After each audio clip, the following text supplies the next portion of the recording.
Programa não indicado para menores de 10 anos.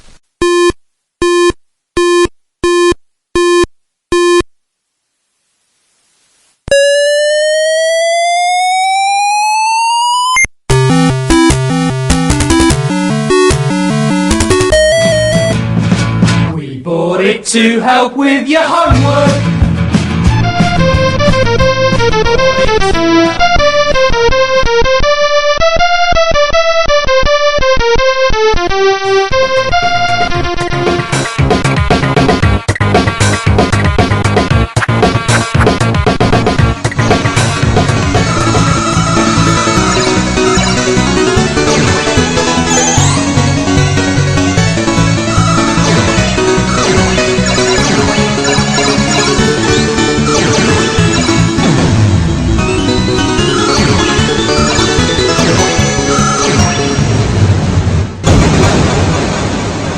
Retrocomputaria, porque velho é o seu PC.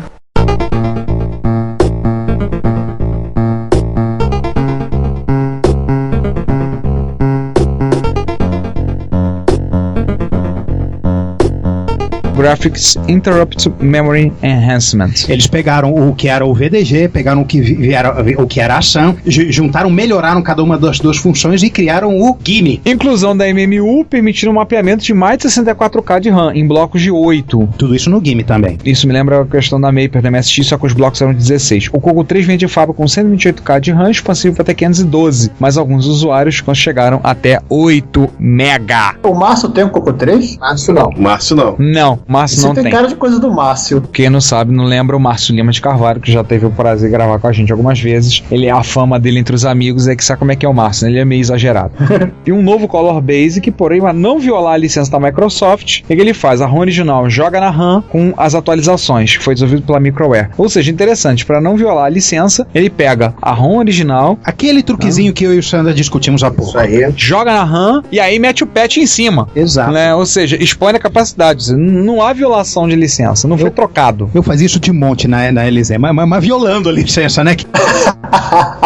Não tinha lei de propriedade intelectual, então qualquer cópia e alteração e patchação e mudar a mensagem de copyright não me chame de pirata, porque pirataria é copiar coisas fora da lei, violando a lei. Não havia lei. Pirataria é crime. Afundar navios da cadeia. Isso aí. Um abraço, Tony, caso você ouça isso. Então, o Coco foi produzido na versão do Coco 3 comercialmente até 1991. Que é também justamente quando a Tandy começa a encerrar a produção de computadores dela. E ele se encerra no dia 26 de outubro de 1991. Que não tive chance de comprar um. Chorão, já te mandei o link.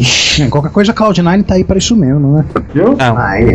Então, o que temos aí de curiosidade a falar? O OS9, que caso vocês devem lembrar, num episódio muito antigo nosso, nós falamos sobre o OS9 no episódio 10, sobre sistemas operacionais, se eu estou lembrando bem, baseado no Unix, uma família de sistemas real-time, baseado em processos, com multitarefa, multiusuário, desenvolvido nos anos 80 pela Microware, que hoje em dia pertence à Radisys. É um sistema que hoje em dia é usado para alguns ambientes embedded, ou como a gente arrumou uma explicação meio ruinzinha, meio porca em português, embarcado, e entre robistas. Ele existe na versão open source, né? O Nitrus 9. Que é também uma versão otimizada para usar o 6309. Existe a versão otimizada e existe a versão para 6809 se você não tiver um 6309. Que alguns usuários literalmente arrancam o 6809 original e metem o 6309 da Hitachi no seu Coco 3. Ele é absolutamente compatível no nível de hardware, ele vai funcionar igual. Você só precisa ativar as funções extras dele com uma instruçãozinha de assembler que bota ele em modo nativo, e aí algumas coisas funcionam diferente. E aí ele divide por hardware. Ele divide por hardware, bem lembrado. Nossa. Apesar de possuir o mais avançado processador de 8-bits em recursos, na época, com certeza o 6809 era o melhor dos 8-bits, tiveram que baixar a bola por causa da questão de preço, né? A gente já comentou um pouco sobre isso. Lembra que o 6847 foi feito para botar Internet terminal burro em modo texto. E para exibir texto, não gráfico. É vídeo texto para fazendeiro. E assim, tudo que é operação gráfica é o processador que tem que fazer. Desenhar uma linha é o processador que tem que fazer um círculo é o processador que tem que gastar ciclo de processamento fazendo aquele rabisco. Ele faz, manda por aí, como disse o Emerson, né? O 6847 não tem muito critério, né? Ele não questiona muito. Isso consome muito processamento, né? Mesmo com o 3, que tinha uma melhoria de clock, ele ainda tinha que ficar esperando que a parte 6847 do GIME fizesse o desenho para ele poder fazer outra coisa. Então, assim, no final das contas, o Coco ele acabou não sendo muito atrativo para o desenvolvedor de jogos. Porque também não melhorou o som. Hoje a memória melhorou, vídeo melhorou, mas o som continuou a mesma porcaria daquele DAC feito pelo processador que era no Coco 1. É um DAC de 6 bits, né? Com um PSGzinho de MSX, ele poderia virar um micro melhor do que o MSX, minha opinião. Há controvérsias, mas tudo bem. Capacidade ele tem. Porque o MSX1, sim, ele passaria por cima fácil. Que assim, no final das contas, assim, se você for pegar na Mobile Game, você vai ver que o TRS-80 ele tem 144 ocorrências de jogos listados, né? Um computador que foi produzido durante 11 anos. Ele tem muita versão caseira, muito jogo homebrew, muita versão. Ele tem pouquíssimos jogos originais. Jogo oficial foi muito pouco, né? Pois é. Ele não era atrativo, bicho. Ele não era atrativo para os desenvolvedores de jogos, até porque o módulo de alta resolução gráfica dele de alta resolução não tinha nada. Você tinha problemas, por exemplo, eu não tinha como escrever texto no modo gráfico. Para fazer isso, você tinha que fazer desenhando texto. Sim. Você tinha um modo semigráfico que você tinha as linhas de cima como gráfico e as linhas de baixo como texto, mas os gráficos de cima eram muito ruins em 4 cores e o texto era aquele texto preto com um fundo verde. Muito parecido com o esquema do modelo 1 e modelo 3, né? Isso 80, aí, muito de gráfico não tinha nada, era modo texto no qual alguns caracteres tinham bloquinhos. Isso aí, exatamente. Não facilitava a vida do desenvolvedor de jogos. Ele não facilitava em nada. Além de, claro, o pobre coitado 6809 tem que fazer tudo. Mesmo quando ele jogava um gráfico pro 6847, ele tinha que esperar o retorno do 6847 para poder jogar mais alguma coisa. Assim, além do S9, né, a aplicação que eu consegui achar até na Wikipedia foi o Coco Max e o Maxi 10, que são respectivamente versões do Mac Paint, clones, né, do Mac Paint e do Mac Bright. Eu tinha um cartucho do Coco Max. Eu acredito que o único Coco que tenha jogos dignos de nota seria só a terceira versão. Não, nem ela. Porque ele teve alguns portes do primo dele japonês, o FM7, como o Texter e o Field. Ele teve o King's Quest 3 também, né? Não, eu vou chegar lá. O Wonder Poco também, que é do FM7. E a Sierra, que foi ela que trouxe esses jogos do Japão, ela também introduziu o Larry, King's Quest. Ela tentou apanhar o Coco. Na verdade, o atrativo do Coco era outro, né? Que era uma máquina bem mexível, bem infudebável, bem aberta. A ROM dele tinha os livros vendidos pela própria Microsoft com a listagem toda comentada. Ele tinha aquele esqueminha de chaveamento. Já na época do Coco 2, estimulava que as pessoas fizessem patches para rodar com 32K superiores e fazer invenções. Eu fiz isso de monte quando trabalhei na LZ. Eu adorava botar aqueles Basic, pacotes de Basic estendido. Você baixava funções a mais pro teu Basic estendido. Isso. E você tinha 8K livrezinhos pra você, né? Porque dos 4 8Ks superiores da ROM, só 3 eram ocupados, né? Os segundos 8Ks eram o básico, os primeiros 8Ks eram estendidos, os terceiros 8Ks eram o Disk Basic. E os últimos 8K de eram livres. Você podia botar num cartucho, você podia botar na RAM. Na verdade, você poderia ter até 2 blocos desses livres, porque principalmente aqui no Brasil, o disquete não foi uma realidade. Então nós tínhamos os dois últimos blocos. Tivemos os 2 últimos blocos livres. A gente fazia altas brincadeiras ali. E mesmo que tivesse a ROM do Disk Basic, ela não ocupa. Ela não é relocável. Ela não ocupa os 8K inteiro, tem 1K e meio, assim, que dá pra fazer mais coisa. Então você tem 9K e fumaça pra você fazer brincadeiras de Basic que você quiser. Botar as funções estendidas, programador Assembler é a máquina mais maravilhosa que existia. Mas quantos programadores Assembler existem? Isso aí, inclusive, vi que o pessoal acha muito interessante, assim, que o home hardware é muito limitado, toda a operacionalidade de saída, né, é feita por software. É o microprocessador que controla a parte de I/O inteira da máquina. Tanto que tem uma brincadeira, João, a culpa não é nossa, tá? Eles falam assim que a velocidade do cassete do Coco é de 1500 kbps, que não parece muito, mas é mais rápido que o 1541, tá? Mas a culpa não é nossa, tá na Wikipedia.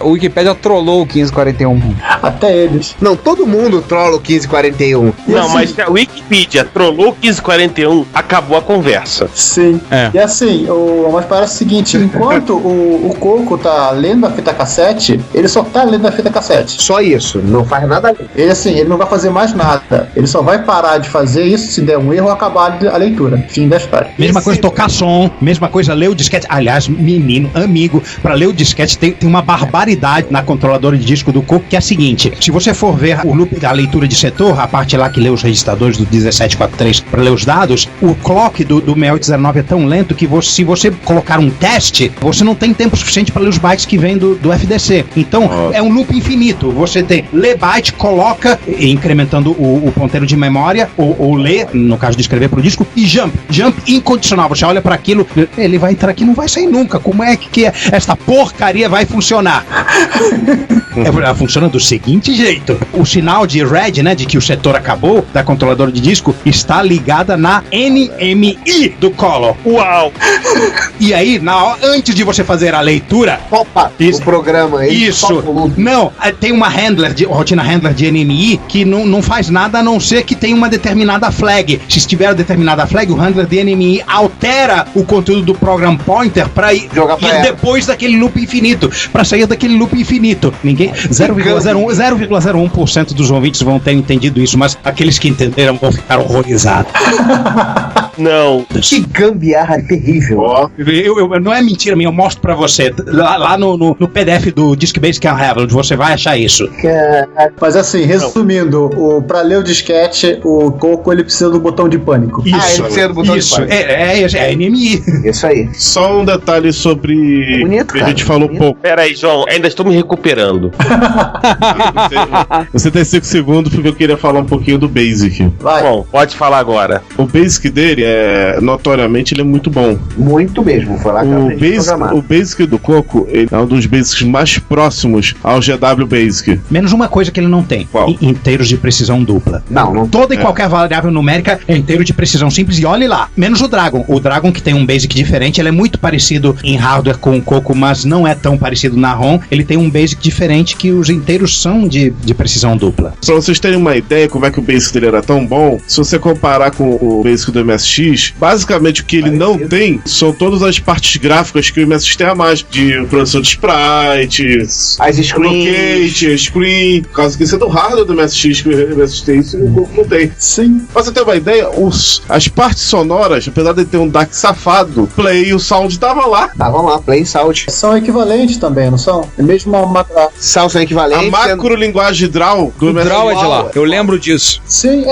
foi da Microsoft isso, né? A diferença é que o processador tem que levar o hardware na mãozinha, né, no Coco. Exatamente. O som, inclusive, eu tinha alguns programas de partitura sonora no Coco que tocavam 3 canais. Dava a impressão de trocasse 3 canais simultâneos com interrupções. Você botava lá, ele tocava bonitinho, era lindo. E em programinha em Basic, isso que eu ficava abismado com ele, nesse ponto ele chega tão perto do Basic do MSX, como?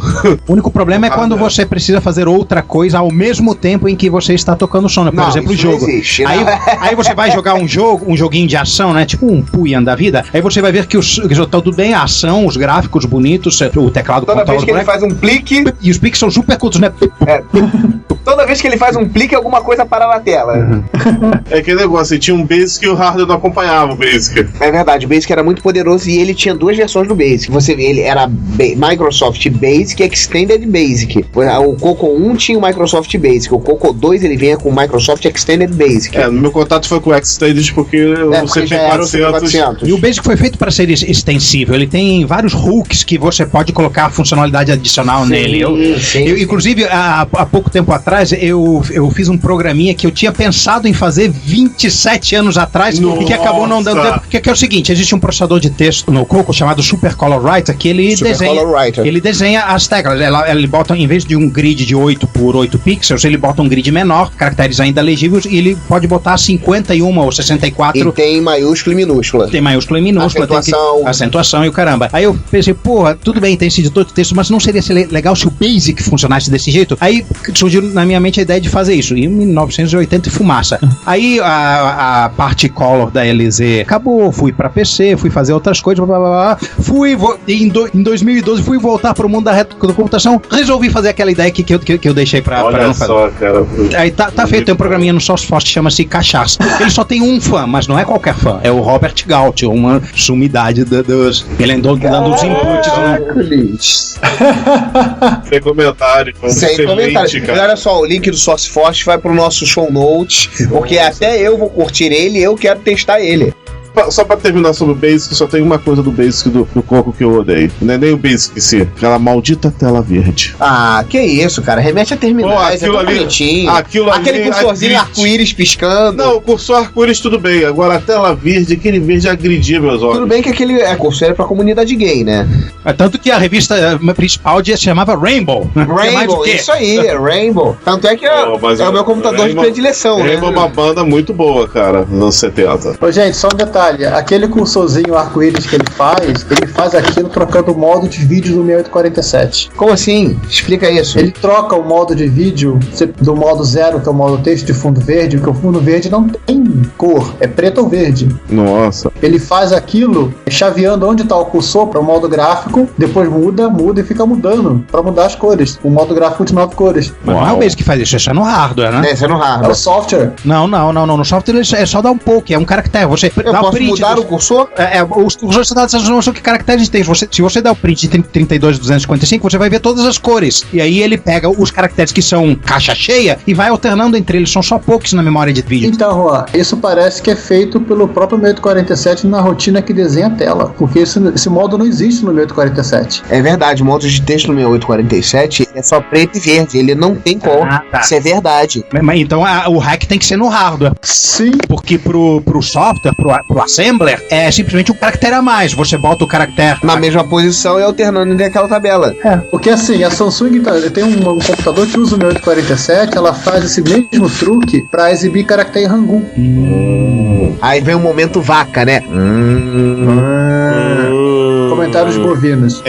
Fim da era Coco, como já falamos, dia 26 de outubro de 91, a Tandy anunciou que ia encerrar a produção do Coco 3. O Coco 3, no final das contas, ele acabou sofrendo o mesmo mal do Apple II GS. Assim, era um produto razoavelmente bom, mas que a própria empresa pediu para segurar a especificação porque eles tinham outro produto em mente. Assim como a Apple tinha o Macintosh que ela queria vender e detonou o Apple II GS o quanto pôde, a Tandy tinha o Tandy 1000 e queria vender o Tandy 1000. Então, por isso que talvez o Tandy 1000 tivesse um som tão bom. E o Coco não tinha som algum. Tanto assim, conta-se a história de que as lojas tinham o Coco 3 vendendo e os caras botavam o joguinho do Coco 2. Não botavam o King's Quest ou Laser Suit Larry pra demonstrar. E no final, assim, tem um troço meio teoria da conspiração, que acho que eu vou deixar que alguém fale. Eu não quero falar isso aqui porque tá muito conspiração pro meu gosto. Do Lonnie Falker. Lonnie Falker anunciou numa convenção de fãs do Coco em 91 que a Tandy estava abandonando o Coco 3 porque uma empresa à parte, uma empresa terceira, fez um adaptador, um cabo adaptador que permitia no Coco você rodar jogos do videogame Nintendo. E a Nintendo ameaçou processar a Tandy por conta disso. Isso é dorgas, o processador é diferente.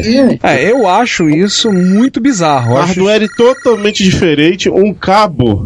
Não, é que ele não falou que na ponta. Cabo. É que ele não falou. É porque no cabo de uma ponta conectava no Color. Na outra ponta tinha um Nintendo completo, onde você dava um cartucho, entendeu? E saía só o sinal de vídeo pra utilizar. Vídeo áudio pra utilizar o Color.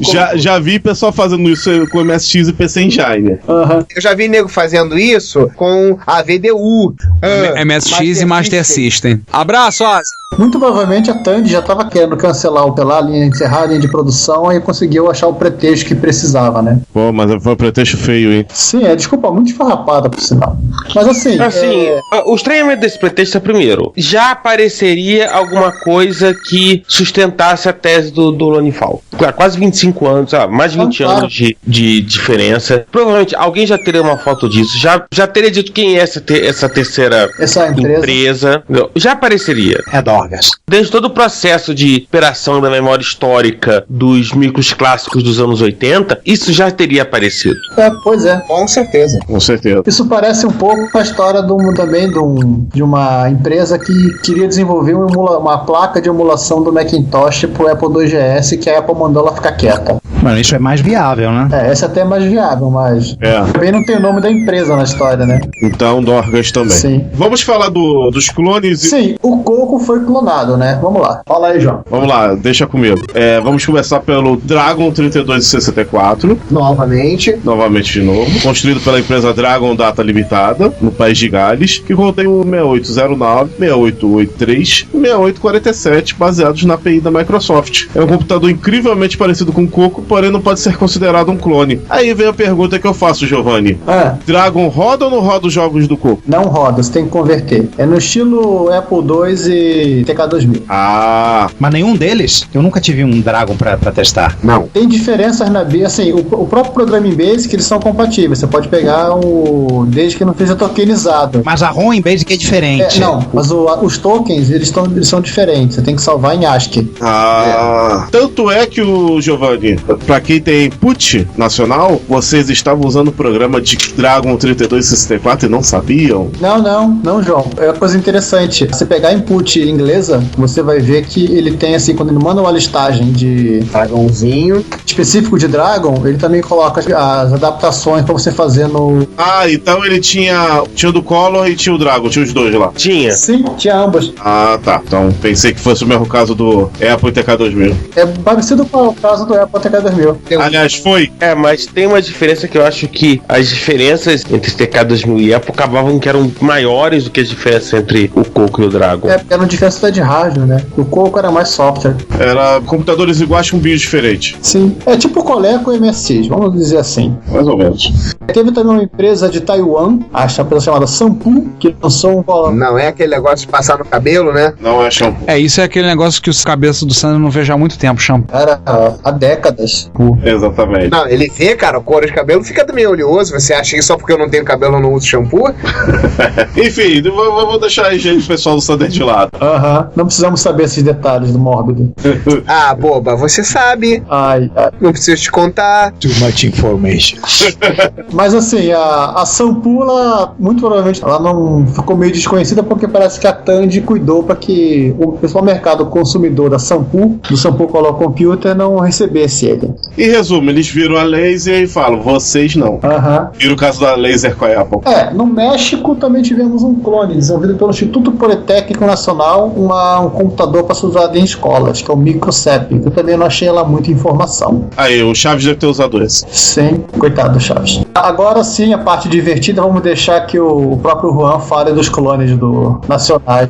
Juan, vai que é tua, porque essa parte aí é aquele negócio. Vai na listagem depois o que você sabe. Tem da tua vida. Gente, na verdade, eu só posso falar de um desses clones, porque eu trabalhei na empresa que o fabricava. Atenção, esta foi a sua vida com Juan Castro. Sim, deixa eu falar então daqueles que eu vi as fotos e posso comentar alguma coisa. Teve o Varix, com 2 X's, VC50, que é um bicho muito feio. Procurem na internet, vocês vão ver a foto dele.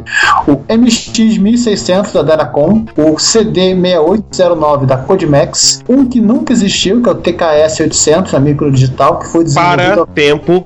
O Juan, um amigo que mandou pra gente, ele mandou as fotos de um protótipo de Coco em gabinete de TK. Em gabinete de Apple. Ninguém sabe de onde veio aquela porcaria. Cara, aquilo ali, alguma coisa me diz que é Codimax, que a Codimax também fazia Apple. Assim, o TKS800 foi um projeto que existiu e ao mesmo tempo não existiu. Ele é o tal projeto azul. Foi desenvolvido pela Microdigital enquanto eles esquentavam o forno a lenha, e faziam o TK-90X. E deixar a Prologic e o CP400 preocupados com o lançamento de um concorrente à altura. Lembre-se, quando a gente gravou com o Renato De Giovanni, ele dizia que a concorrência era frenética, porque a Prologica tinha uma estrutura, tinha uma rede de lojas, tinha a fábrica, tinha a revista, e a Microdigital pra eles eram como franco-atiradores. Eles tinham só pizzaria. Tinha pizzaria.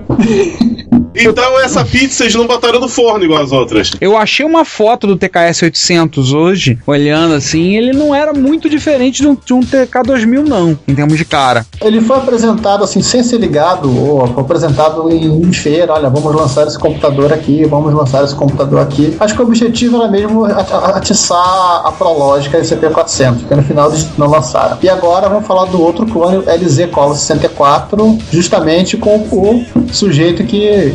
Ô Juan, você desenvolveu ele todo ou só uma parte? Não, eu só fiz programação assembler, os firmwares, alterações de BASIC, mas eu testemunhei muitas coisas legais feitas em cima dele. Tinha expansão de memória de 256K para Coco 2. Uau! Mas como é que era o esquema? Vou pegar uns chips da placa-mãe, fazendo aquele negocinho de levantar um pino de endereço, jogava na saída de um 74LS, as outras 7 saídas em outros bancos de 32K, botava numa porta de I/O nos FF da vida válido para chavear. Aí o que acontecia? Você selecionava qual dos 8 bancos ou 7 bancos de 32K seria o banco de cima. Depois de feito isso, você chaveava a ROM para fora da maneira usual. E aí você, com rotinas em assembler na parte de baixo, você poderia acessar, armazenar, etc. Eu fiz um firmwarezinho para transformar isso em conteúdos de strings nos moldes das instruções 10k dólar e 10k dólar. E o pessoal que fazia sistemas para business lá na LZ usou isso para fazer os sistemas deles, que o modo de operar da empresa com essa máquina, basicamente vendas de soluções completas, boladas, hardware e software dentro da empresa e vendidas diretamente para outras empresas. Ou seja, não era um negócio de mídia, de aparecer anúncio de jornal em loja de eletroeletrônico, não acontecia, tanto que...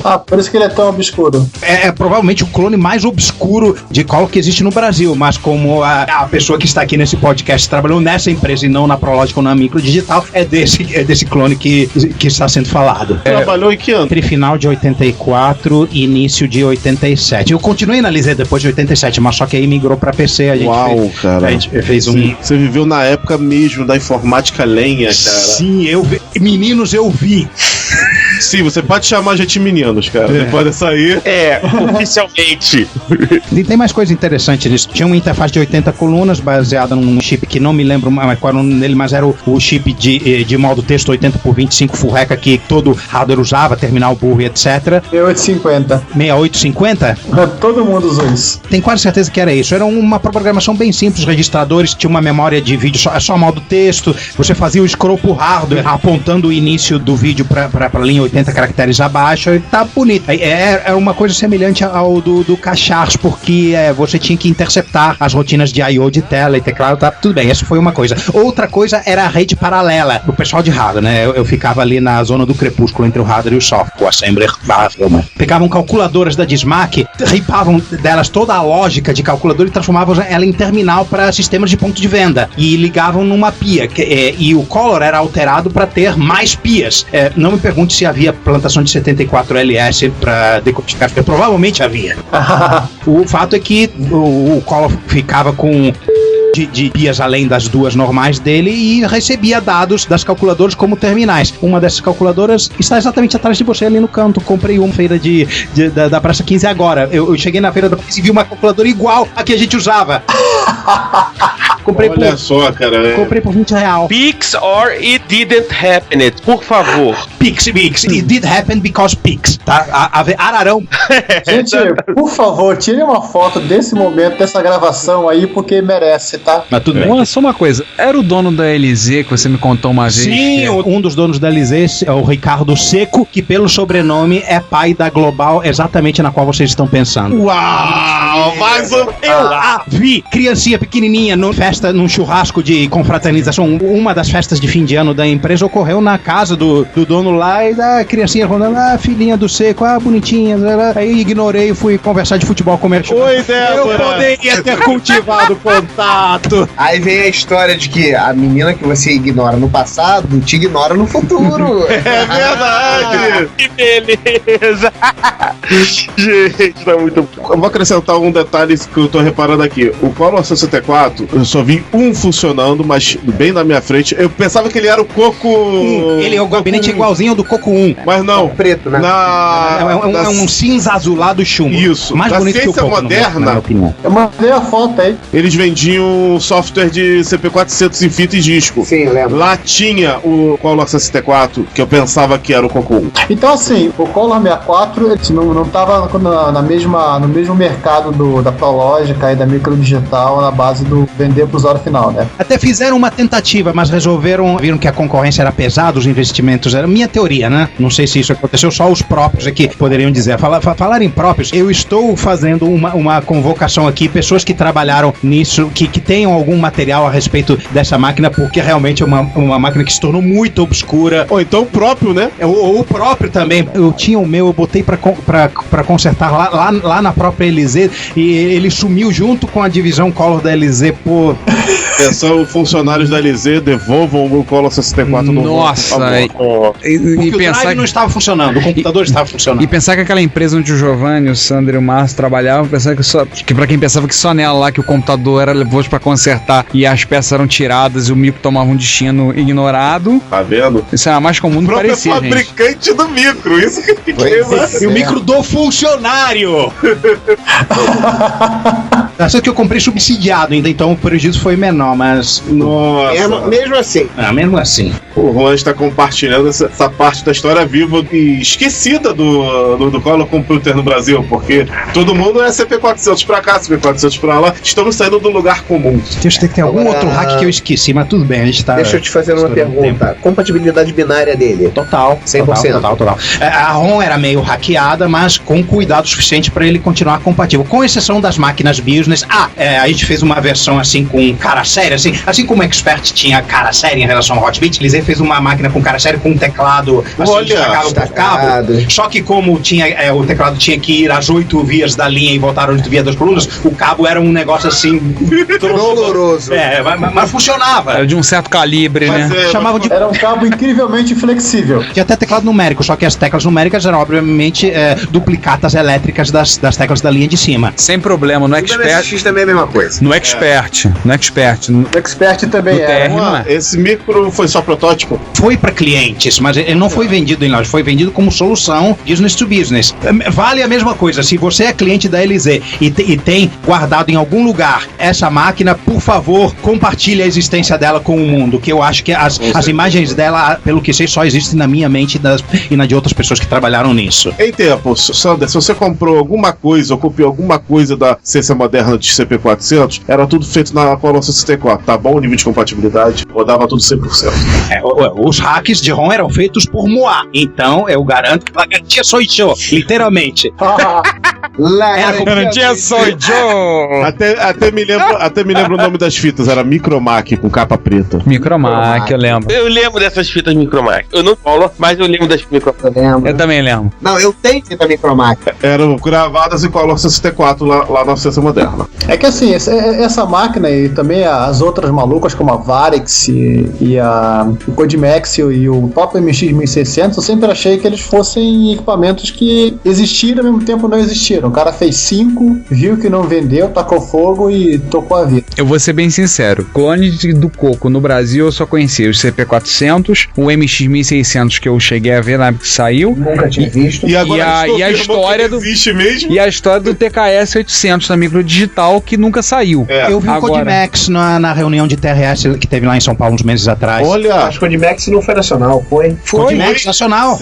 Foi? Rio Grande do Sul. CD... Tinha dois lá, um funcionando e outro não funcionando. 09. Ele também seguiu o layout do original, inclusive ele era bege. O tamanho e o jeitão dele é parecido com o do Color, o gabinete, só que eram duas cores. Sim. A vantagem do Coco era que você, obviamente, tendo um bom fornecedor da Motorola, você comprava todos os componentes necessários, né? Era muito fácil de clonar. Sim, tem a segunda página do datasheet do 6847, é o Color. Tá lá, bonitinho. Eu falei, a Motorola disse, façam micros assim. E a Tandy disse, sim, senhor, seu moço, vou fazer assim. Assim, é o figura 1, diagrama de blocos de um TV Game usando VDG e 6809 é MPU. Gente, vamos falar um pouquinho do CP400 então? O que mais tem pra falar dele? Já falamos muito sobre o CP400. Já falamos muito. Já falou no episódio anterior, João. A gente não gosta do CP400. Só o Sander. Sander, você tem algo a acrescentar? A gente acha o Coco uma máquina muito legal, mas... Não gosta, vírgula. Eu gosto. Tenho o meu lá guardado com todo o carinho do mundo. Foi graças a ele que eu aprendi essa maldita vida. Graças a ele que eu tô nessa maldita vida. A gente acha o Coco uma máquina muito legal. Agora, o CP400 eu acho uma máquina fudela. Bad clone. Lembre-se. Alguma coisa a acrescentar antes de a gente fechar? Uma observação muito rápida que o Juan mandou pra mim, que eu acho que vale a pena a gente comentar, do TRS-80 MC-10, que não era exatamente um Color, mas era quase Color. Boa. Era quase net. Você pega aquela arquitetura padrão que a Tandy disse, sim, senhor, seu moço, eu implemento, em vez do 6809, bota um 6803. Tinha um conjunto de instruções do 6800, com uma outra instruçãozinha a mais, portanto, não era de maneira alguma compatível em software com o Coco, mas funcionava do mesmo jeito. Você liga, como era aquele VDG excelente igualzinho ao do Coco, você jura você vai dizer que é um Coco, mas não é. Ele é 8/8, ele não é 16/8. O conjunto de instruções é aquele bem mais limitado do 6800, e ele tem algumas falhas de design absurdas, né? Por exemplo, a decodificação da memória de vídeo é falho, e você pega 6K, né, a tela de alta resolução. Os terceiros 2K desses 6K são o espelho do primeiro. Tem uma falha na barra de endereços do VDG que ele pega a mesma memória duas vezes. É pavoroso. Então você poderia escrever com facilidade, despreocupadamente, bytes que você tinha ele duplicado na tela. Você botava ele na memória, ele aparecia em 2 lugares. Foi. É bom para alguns jogos isso. É bom para desenhar a bandeira da Áustria. Fora isso, aí outra coisa, os vetores das rotinas de interrupção que ficavam em ROM, eles apontavam para o endereço na RAM. E esse endereço na RAM era também parte do endereço dos gráficos de alta resolução. Olha que lindo. Ou seja, uns 8 bytezinhos, uma meia dúzia ali de pixelzinhos que você não podia usar porque eram vetores de interrupção. Você travava a máquina se você travava a máquina. Tanto que praticamente é pouquíssima a biblioteca de software que existe pro MC-10, mas ele, mesmo assim, como tem essa arquitetura, continua sendo uma máquina fudebável que você pode fazer brincadeira de experiência se você aprender Basic, mas fora isso... Basic sem utilizar modo gráfico.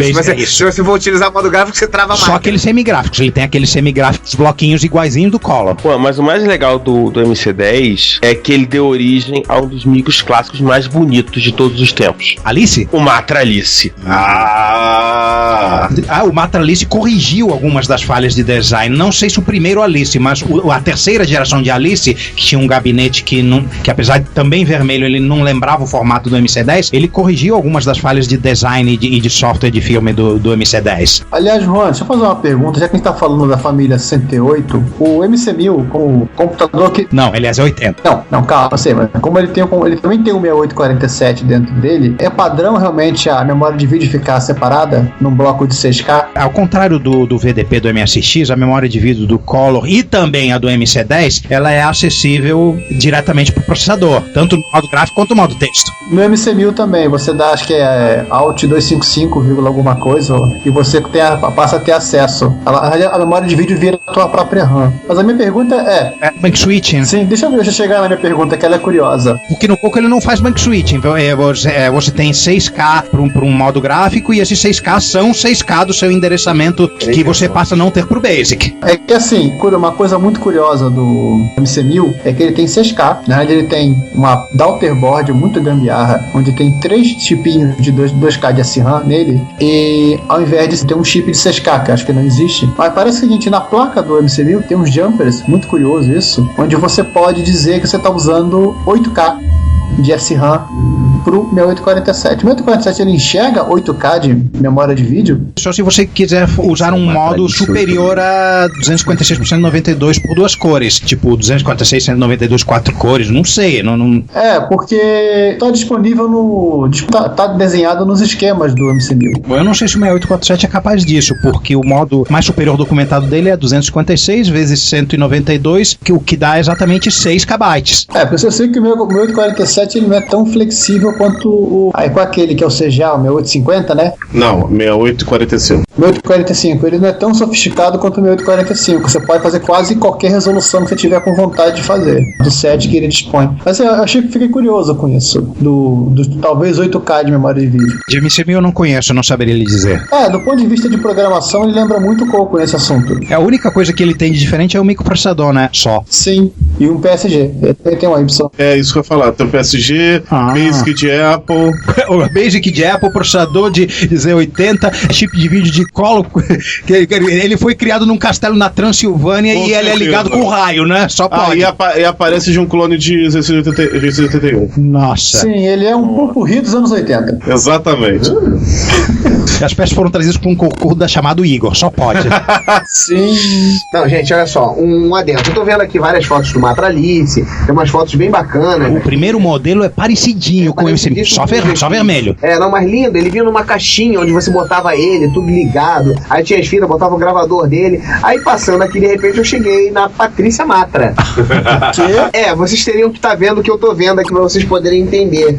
Esse computador eu queria comprar. Eu só tenho uma coisa a dizer. É usado por aquele estabelecimento comercial que você mencionou na... Isso. Eu só tenho uma coisa a mencionar.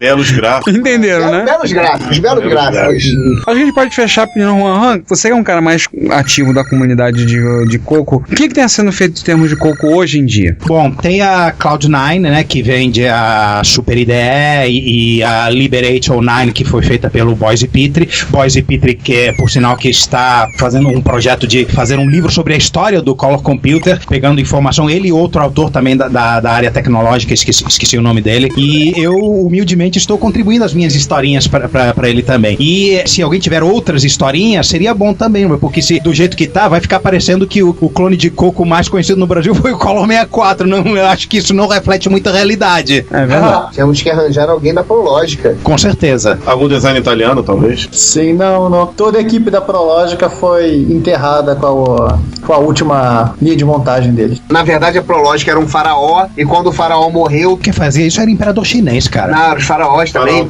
Todos os seus servos tinham que ser enterrados lá nas covas lá pra ajudá-lo na sua próxima jornada pós-morte. Sim, é por isso que quando um faraó espirrava, você tinha sempre um ou outro querendo mudar de emprego. Maria. A Prológica fez a mesma coisa. Que mais que temos aí de novidade? De coisa atual também de software, tem o Nitros 9, que é um sistema open source que o desenvolvimento dele continua ativo, né? Também existe um clone open source do Flex também, que esqueci o nome, mas ele existe, a gente acha, né? Mas que era o Flex? Era um outro sistema operacional alternativo pro Coco. Funcionava até em Coco 2. Coco 1 não funcionava não, mas no Coco 2 não funcionava por causa de memória, mas no Coco 2 funcionava, porque tinha disco, claro. Você não colocou aqui o Coco do Grant Searle? O Co. Ele fez o seguinte, ele pegou um circuito com 6809, não é exatamente um Coco, porque ele pega um 6809 que tem um gerador de clock interno, não 6809E. Como o 6809 tem um gerador de clock interno, o circuito ficou absurdamente simples, mas aí como ROM, ele usou uma ROM hackeada do Coco, tirando todas as partes gráficas e de VDG. Ele funciona por interface serial, ou seja, é um color computer que não tem color. Então eu dei a ele o apelido de Co. É aquele computadorzinho de 6 chips, né? Exatamente, o computador de 6 chips do Grant Searle. Vai pros links do episódio, suponho. Sim. Com certeza. Senhores, mais alguma consideração? Podemos encerrar? Teve também o Farfall, aquele joguinho que ganhou o Retrocharge Winter Warm-Up. Foi quase literalmente um dos primeiros posts do Retrocomputaria Plus. Sim. Lá um dos primeiros, né? Lá no longínquo mês de janeiro de 2012, né? Ele foi de 10 de fevereiro. Tá aí, ó. Poxa. Não, foi os primeiros mesmo. Começamos o Retrocomputaria Plus em 20 de janeiro. Me lembrei de um jogo de Coco muito legal chamado Shock Troop. Shock Troop, eu adorava aquilo. Tipo aquela série do V, Invasão. Isso, o pessoal tá nos catálogos fazia alusão à série V. Da série V primeira, original. Tu usava um raio radioativo. Isso aí. Se tu ficasse atirando muito, você morria, você próprio morria. E tinha outro também, o F-16 Strike. Era muito legal o F-16 Strike. Era um joguinho muito bacana. O Popeye dele era legal, eu gostava do Popeye, era bem bacana. Qualidade próxima do arcade, o Popeye. Isso aí, você tinha o Crazy Kong, que era o Donkey Kong, que era um clone, porque ele não podia utilizar o nome Donkey Kong. Um bootleg. Um bootleg da vida.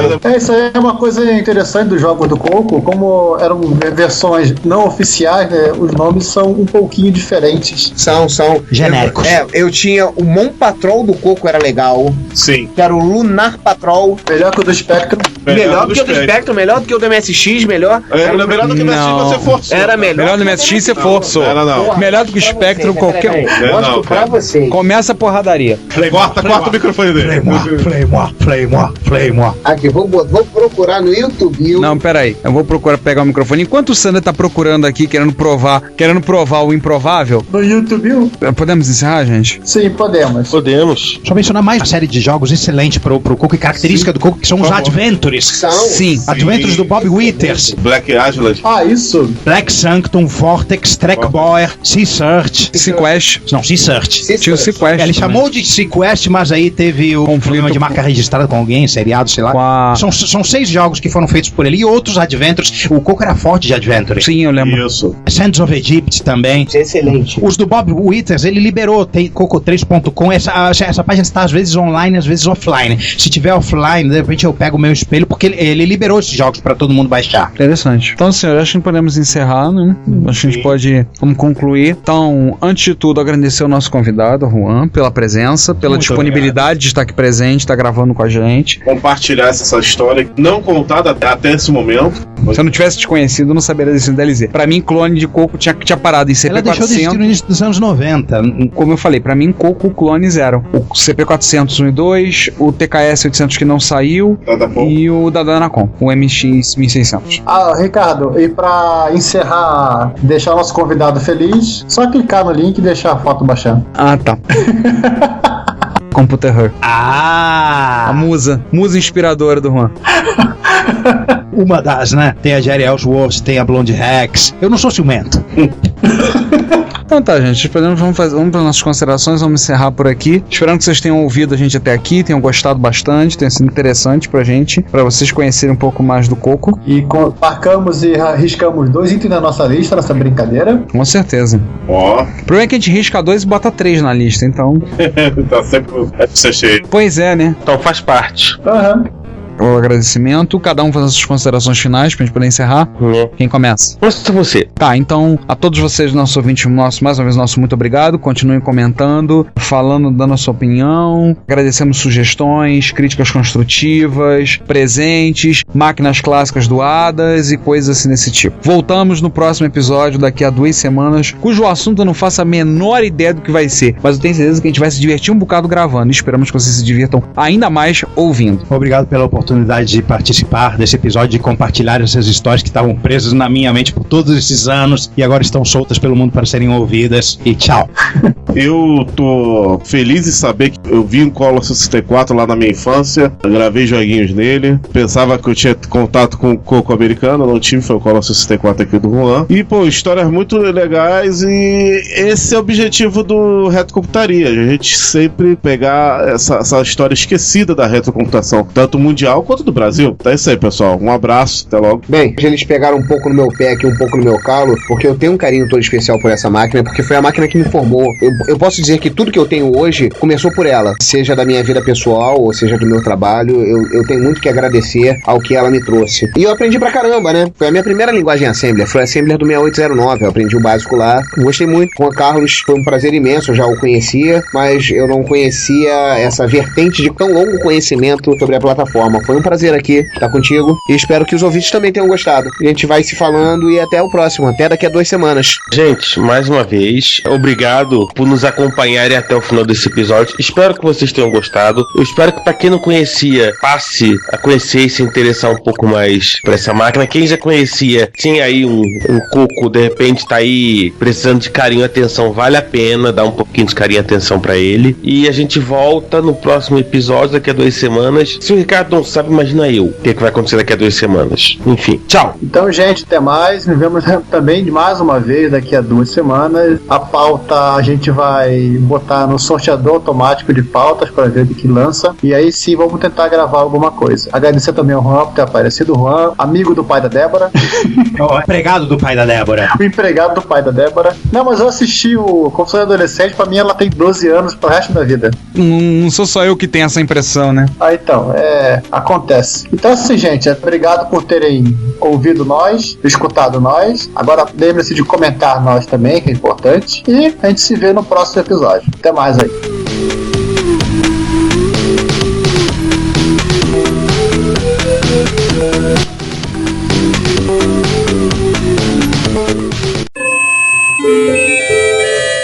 Bom dia, boa tarde, boa noite. Mais uma sessão de leitura de comentários, exclamações, trollagem, essas coisas, né? Essa interação entre nós e vocês e vice-versa, vocês e nós e tal, tudo toda, né? Bom, de novo aqui comigo, Giovanni. Oi, gente, bem-vindos à sessão de ouvidoria do Retrocomputaria. De novo aqui, Ricardo. Olá, pessoal. Bem-vindos à parte do episódio onde nós temos duas orelhas bem grandes. E com o João. Olá, pessoal. Estou aqui depois de um bom tempo sem participar e estou aqui com meu chapeuzinho pronto pra sessão. Vamos começar então, tipo, dando um saltinho a lá Neymar cavando uma falta no Tubarão. Por favor, não nos imagine com aquele cabelinho do Neymar. Vamos começar na parte... com o cabelinho do Neymar. Imagina o Sander com cabelo, né?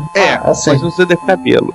Os cortes exóticos, né, dele. O Sander só tem um corte, a falta do cabelo. Ele só tem o corte, o penteado Shift Del. Enfim, enquanto o Sander não começar a usar aqueles produtos milagrosos pra crescer cabelo, ela é ridícula, né, gente? Vamos funcionar. Bom, episódio 26, parte C, Apple II. O GSL, não satisfeito em nos dar aulas sobre 68.000, né, do qual, aliás, eu fico olhando de vez em quando pra descobrir que eu não sei coisa alguma, comenta um editor que usei bastante no Apple II, se chamava Magic Window. Ele usava o modo gráfico para mostrar 66 colunas com caracteres bem ruinzinhos. Imagino. Na falta de uma placa de 80 colunas, era o melhor que dava pra fazer. Tinha também um sistema de formatação de texto chamado Gutenberg, que seria como LaTeX. Dava bastante trabalho para usar, mas o resultado era bom.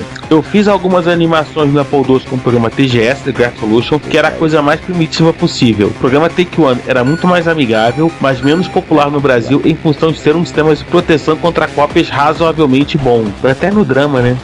Ou seja, se o sistema de proteção contra cópias era razoavelmente bom, isso significa que ele demorou alguns dias a mais para ser quebrado. No caso do Apple II, o pessoal fazia sistema de cópia absurdamente incríveis de serem projetados, porque a Disk 2 tinha acesso direto ao drive, né? Então tem a história dos caras que gravavam disquete em espiral e coisas malucas assim. Foram eles que inventaram o negócio do buraco feito com laser no disquete? Acho que também essa é uma das primeiras. O Commodore 64 também tinha umas travas bem chatinhas, por causa que o pessoal programava o 6502 dele. Sim, então colocava uma trava no 1541. Exatamente, a trava era no drive. Mas o 1541 já não é uma trava por si só? Também. De certa forma.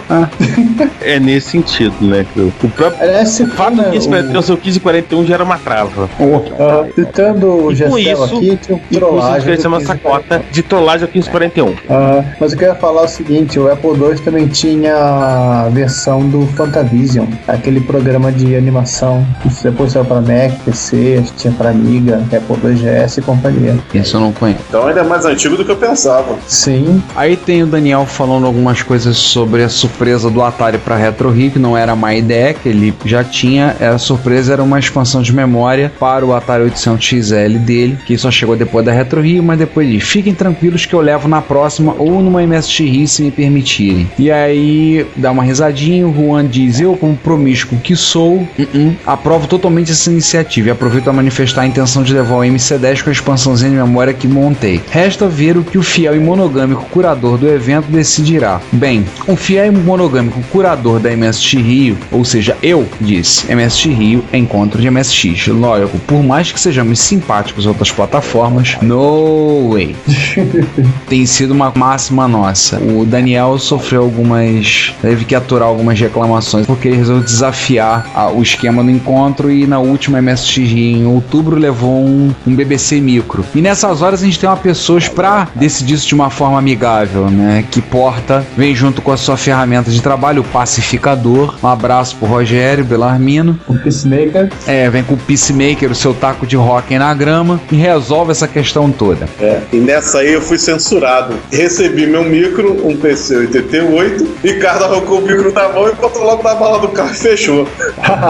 Pra gente evitar problemas. Fui censurado. Não esquenta não, o Sander ficou choramingando. Eu queria levar o X68000 pra fazer comparação do Nemesis, não sei o que. Aí a gente pediu ao nosso nosso delicado amigo, gentil colega, o Rogério, para resolver a situação. O Sander saiu de lá falando mimimi. Só até falando fino, não sei porquê.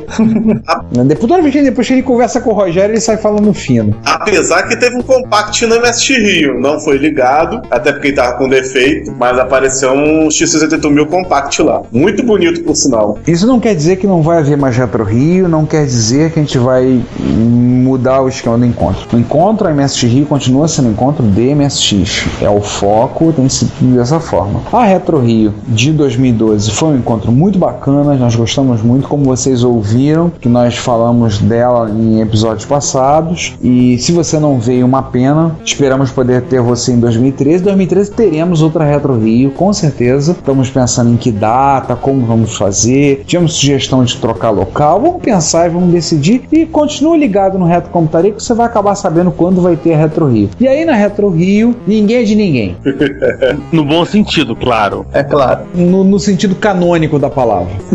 Enfim, né, depois dessa discussão do Ricardo sobre o que você deve levar num evento de MSX ou não, finalmente vamos para o episódio 27, parte A, com o mal, o clone. Hein, César? O Retro Hit 66, o Compile Best of Disk Station, não tivemos comentários, vale lembrar. Acho que o Drug tá de férias, né? Deve estar. Ou então ele ficou preso no pedágio urbano de Indaiatuba para Campinas. Pode ser também. Pra quem estiver aprendendo o Drug no pedágio urbano de Indaiatuba para Campinas, por favor, liberem ou para Indaiatuba ou para Campinas. Não deixem no meio do caminho. Episódio 27, parte A, o bom, o mal e o clone. Eu resolvi fazer uma alterrata de mim próprio, porque na hora a gente acabou se enrolando um pouco sobre o que era a VLAB Motion. Deixei o link no post para quem quiser dar uma olhada. E lembrando que é uma placa digitalizadora de vídeo de 24 bits, 30 quadros por segundo. Ou seja, era a placa de digitalização da Ditacuja, do Draco. Ou seja, além de tudo ter aquele sistema de vídeo, né? E o sistema de áudio também, ele tinha o seu próprio digitalizador. Inclusive, assim, depois eu tava dando especificação dessas coisas, ela salva direto em JPEG os quadros, pra vocês terem uma ideia do poder de fogo do bicho. Uau! E parece que esse 30 quadros por segundo aqui era naquela resolução 24 bits dele, que é 1536 por 864, tá, gente? Nossa! É uau mesmo. Isso explica o preço do equipamento. Até matamos o João do Comudo. Não, eu tô impressionado porque realmente uma coisa que a gente tem que admitir é que pra videoprodução não existia nada que chegasse perto do Amiga, cara. Nada que chegasse perto do Draco. Uhum. É assim, em vídeo analógico, né, gente? Vamos tentar lembrar disso. Claro. Mas a preocupação de vídeo digital, assim, tipo, a digitalização das emissoras, um negócio que veio, acho que depois que o Amiga... É bem posterior ao fim do Amiga.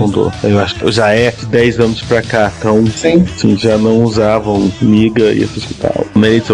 Mas pra adicionar lógico, acho que não tem nada que chega perto do Draco. Aí é indiscutível. Uhum. Aí temos o comentário do Guilherme Euler, ou Guilherme Euler, como queira, comentando a questão do áudio, um probleminha que a gente teve com o áudio, depois eu vou explicar. Alguma fudebagem devido ao Skype, que é, ironicamente, a minha voz ficou estranha e ficou muito pobre a gravação, e a voz do Giovanni ficou boa, não sei o que aconteceu, mas ele, não entendi o que aconteceu, mas ele termina dizendo: no mais, gosto muito do podcast de vocês, embora eu fique completamente perdido em algumas partes, me estimula a estudar sobre o assunto, muito obrigado. E eu expliquei a situação, falei da questão que tivemos com o Skype, né, e o Juan acabou de lembrar e manifestar a sua opinião a respeito em 6 palavras. Virou produto Microsoft, esperava o quê? A acusação encerra. Ô Ricardo, sim, o que vale para o pessoal entender um pouco isso, você usou a gravação que você fez localmente, eu que estava remoto, né? Para vocês verem como é que o Skype é esquisito.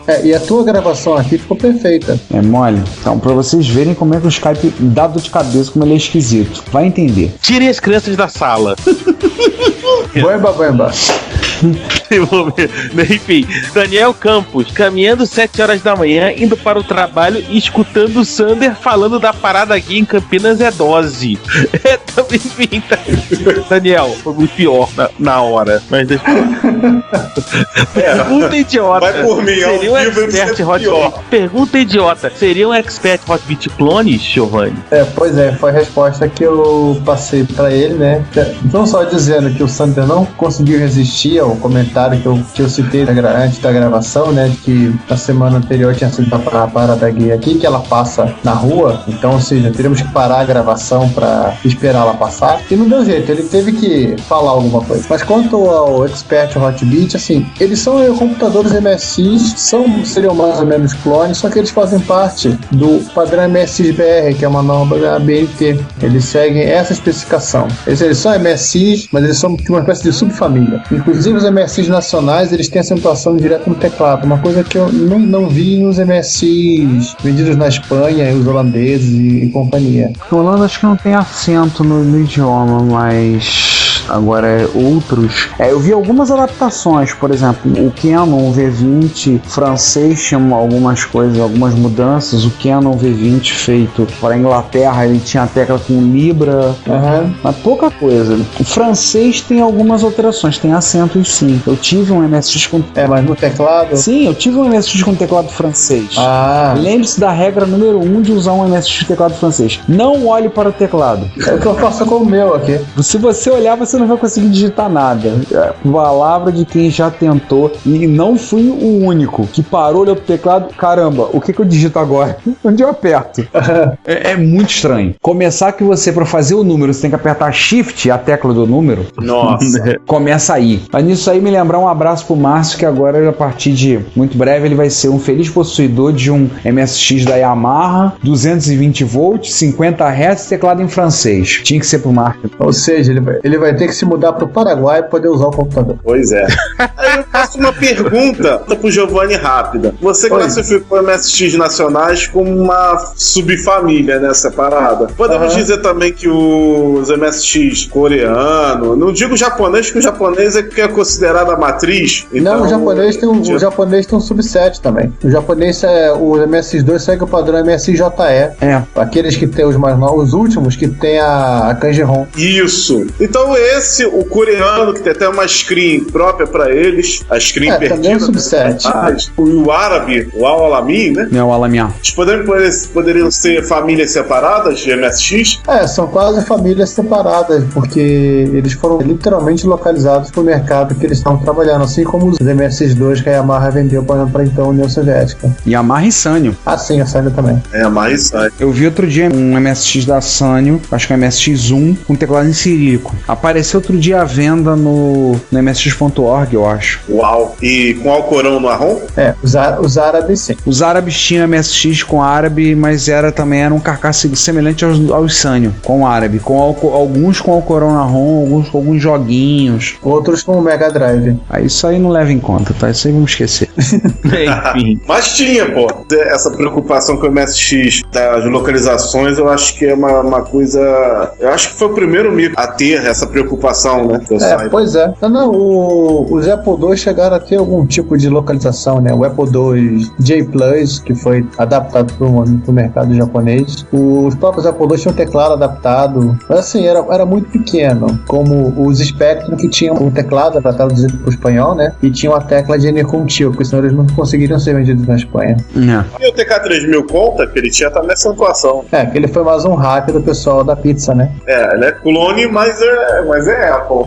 Apple compatível. Pra não acabar em pizza, né? Pra não acabar em pizza, eles fizeram isso, né? Acabou terminando em pizza o nosso papo, reparou? Pra preencher a nossa cota de piadas com a microdigital. Sim. Então vamos lá, né? Na leitura anterior, foi nessa que a gente falou do 1541, foi na outra, enfim.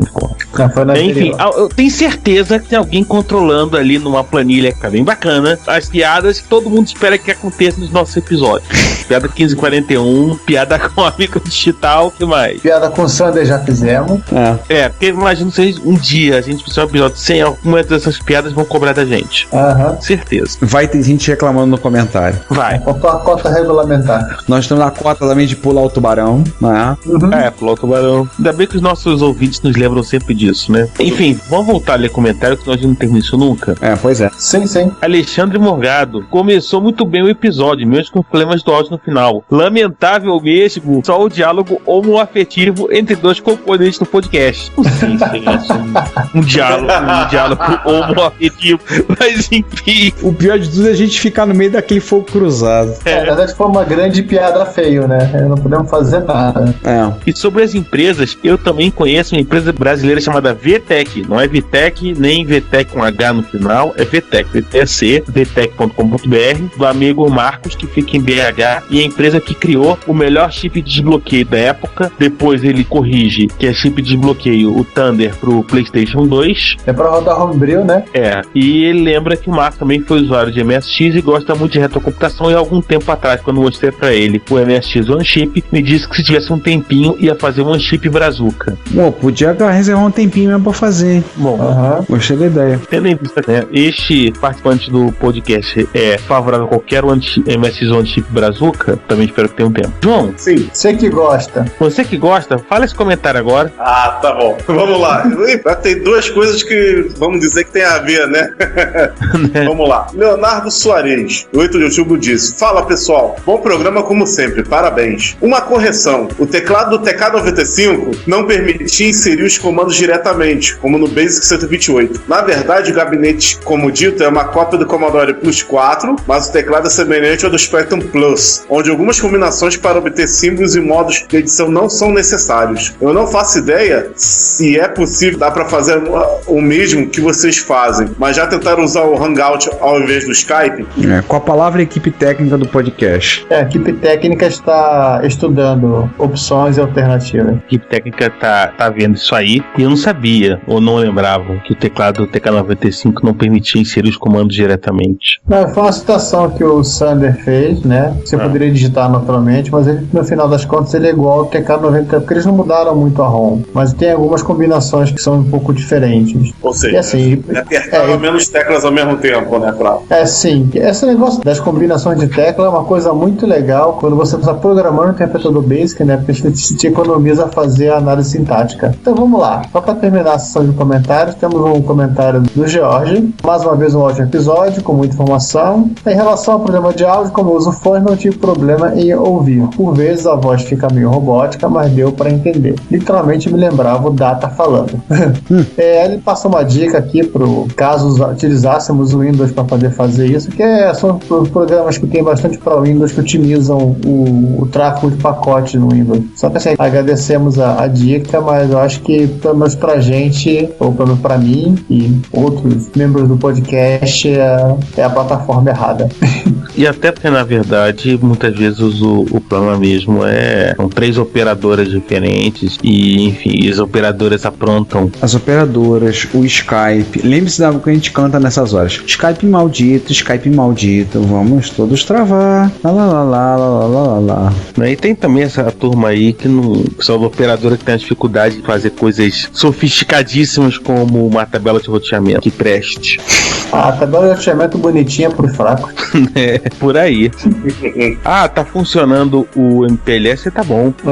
Tá travando isso, dane-se. Ninguém tá ligando o suporte ainda, tá bom. Tá ótimo. Ninguém tá xingando ainda, né? Ameaça de processo, então tá bom. Vamos lá, gente. Eu tenho usado alguns ajustes de QoS no meu roteador que permite, que melhorou nessa questão do tráfego. Nessa questão de diálogo deu uma melhorada, uma atualizada. Mas a gente não tem muito ponto de correr, não. Infelizmente, a gente, quando tá com a questão do Skype, a gente tá vendo, como a gente falou. Estamos pensando em opções alternativas. Acabou, né? Sim. Não tivemos comentários na combo deste episódio. Não tivemos. Feio. Sim. Finito. Vamos colocar. Por favor, libertem o Drug do pedágio urbano. Libertem o Drug do pedágio urbano, por favor. Não tivemos do episódio do Retro Hits, episódio 667, o Moon Ninit, e também, até o momento da gravação deste episódio, não tivemos comentários do episódio 27, parte B, o bom, o mal e o clone. Então, se tiver, a gente comenta na próxima. Sim, a gente comenta na próxima, não tem problema. Sim. Enfim, gente, já pulamos Tubarão, já fizemos piadas com a Microtital, já fizemos piadas com 1541, já lemos todos os comentários e vamos então voltar pro 29? Voltamos então pro 29. 29 que vai ser o último episódio do ano de 2012, onde nós vamos falar de... Aguardem. Aguarda aí, gente. Ouve daqui a 2 semanas. Gente, daqui a pouco tá chegando, que pressa, até parece que o mundo vai acabar. Ou vai? Mas é claro que vai. Cara, é o seguinte, se o mundo vai acabar, ninguém vai ouvir 29. Se o mundo não acabar, vocês vão ouvir, então... Não, pera aí. O 29 é o ar que dia? Não, aí que tá. Vão ouvir o 29. O problema é que o pessoal não vai ouvir as besteiras gravadas lançados ao longo de 2012. Isso seria um bom motivo para adiar o fim do mundo. Vale a pena. Teremos mais comentários dia 21, né? De dezembro. Pois é. E teremos mais comentários homoafetivos ou paramos só no episódio anterior? Olha, eu não quero nem saber o que tem lá, cara. Eu tenho medo. Cara, é o tipo de coisa que honestamente. Enfim, deixa pra lá. É aquele negócio. Fala do Sander, gente. Gravando com o Sander não tem como. É assim, tirem as crianças do país. País? Cara. Pessoal da sala não adianta. Certos membros dessa equipe, desses meliantes que cometem retrocomputaria, senhores, nossos ouvintes, quando se juntam, o potencial pra falar besteira é o limite tendendo ao infinito. Nós somos o infinito. Gente, depois dessa, tchau. Melhor a gente andando, daqui a pouco estão pervertendo a matemática. Enfim, depois dessa, tchau. Até mais, gente. Até o próximo. Galera, bom dia, boa tarde, boa noite. Até a próxima. Tchau. Isso aí, povo. Mais uma vez, muito obrigado pelos comentários e nos vemos no episódio 29. Até mais. Se você quer comunicar-se conosco, elogiando, apresentando sugestões, ajudando nas erratas, fazendo críticas construtivas ou mesmo dando um depoimento, não hesite. Faça. Você pode enviar um e-mail para retrocomputaria@gmail.com, uma mensagem pelo Twitter para o nosso usuário, Retrocomputaria, ou comentar nos posts desse episódio, que estão em retrocomputaria.blogspot.com ou em www.dimensãonerd.com. Se você quiser, pode também enviar um comentário de voz que iremos publicar no nosso podcast. Lembre-se, o seu comentário é o nosso salário. Obrigado e até o próximo podcast. Você ouve esse programa na Combo Podcast.